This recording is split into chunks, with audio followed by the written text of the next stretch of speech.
Today's question comes from Tokyo, Japan. The question is, you've been sending various kinds of messages via Webmaster Tools to improve transparency. It's a good move.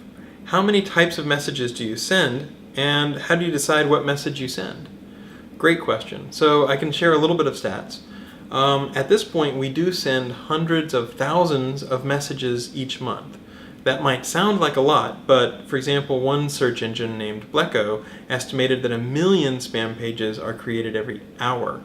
So the web is very large, so it shouldn't be a surprise that some percentage of it is spam, and as a result, we do spend a lot of time finding that spam, and since we automatically send messages and notifications when we find it, there are a lot, hundreds of thousands of notifications that we send out each month.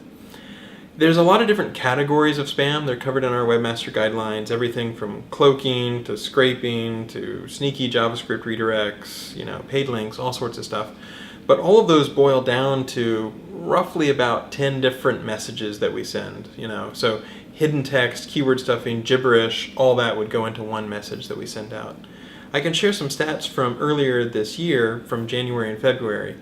Out of the hundreds of thousands of messages that we sent over that time period, roughly 90% of those were for what we call black hat. That's pure, egregious spam, clear cut. Anybody sufficiently tech savvy would probably be able to recognize that it's spam. It's the stuff that you think of as traditional junk that you just don't want to show up in your web results because it is very clearly spam.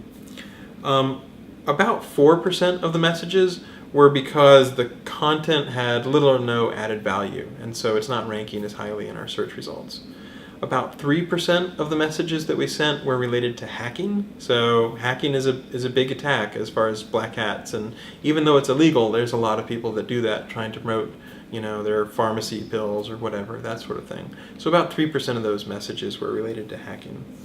Something like 2% of the messages that we sent out were related to link buying, and about 1% were related to link selling. So overall, between 2 and 3% related to links and link spam overall about buying and selling links. So that gives you a broad idea of the sorts of categories that we send things out for, and the rough number of messages that we send out each month.